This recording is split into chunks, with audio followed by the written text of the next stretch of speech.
Hello and welcome. Last week we talked about preflop strategy in regard of GTO, and today I'm gonna try to answer this question: how big of a deal is it to play GTO preflop? So let's start with this situation. At the first glance, it might appear not to be such a big deal. Opening 9-8 offsuit, it's a mistake, but a very teeny one. Only 0.05 blinds in equity. And even if hero is opening for a bigger size, let's say pot, it's still a very small mistake. And it's the same with 3 bets. If hero opened for half pot, let's have a look what should be the button range. If I pick up a hand far off from that range, let's say for example king 3 suited, it's a mistake to call or 3-bet with, but once again not such a big mistake, not such a big deal.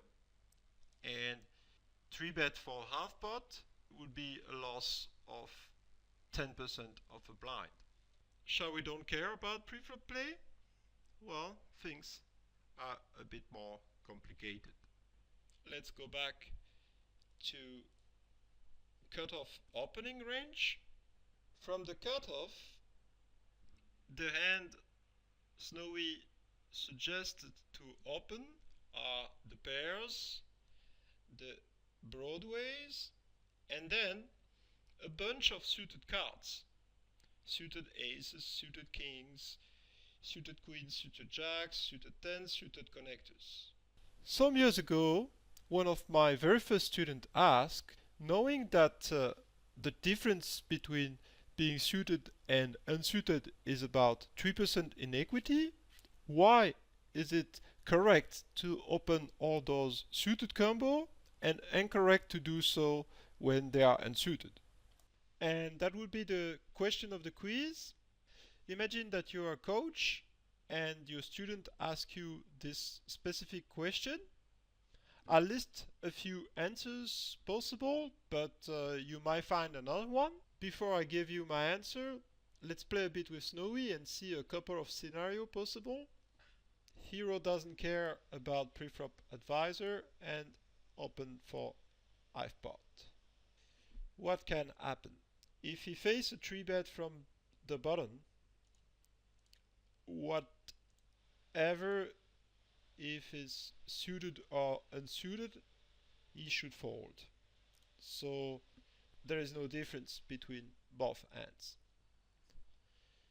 If the 3-bet is coming from the blinds, then being suited, he might be able to call. Yeah, it's a call. While of course it's a big fold when unsuited. But the call is very close compared to the fold.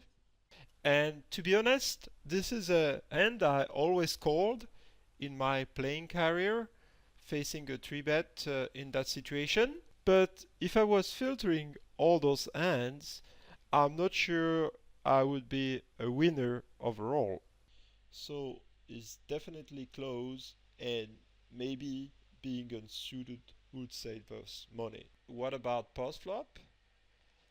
Let's assume that the button calls, and I'm gonna give to hero good flop. Going back with 9-8 off, and let's give him top pair with a rainbow board, like that. Okay, it's not a straight, it's not a set or 2 pairs, but pretty good flop for that hand. So what happened now? Should hero c-bet or bluff catch and check call? What would you do? Think about it. Actually, whatever you decided, it's not a mistake according to Snowy. He would c-bet 95% of the time and check only 5%. Both lines are playable, but none of the lines are very attractive. If we are check calling on multiple streets, assuming we are not improving our hand, then for sure we will be behind his value betting range. We have top pair but with a very weak kicker, and I don't see really anyone value betting 3 streets with pocket 7. If we don't bet, whether villain is checking or betting, there is not so many safe cards on the turn. So Snowy is probably right. Most of the time we want to c-bet here in order to protect our hand. Let's do so. And I'm gonna give again a good card to hero on the turn, a king. It brings a flush draw, but it's not really in villain range. So what should be done? Since it's a good card for us to keep on bluffing, if we bet, villain might levering himself and keep on bluff catching us, but he has to have something to bluff catch. His bluff catching range is not elastic. Yeah, he might keep on calling with pocket 5, pocket 6, pocket 7, but that's it.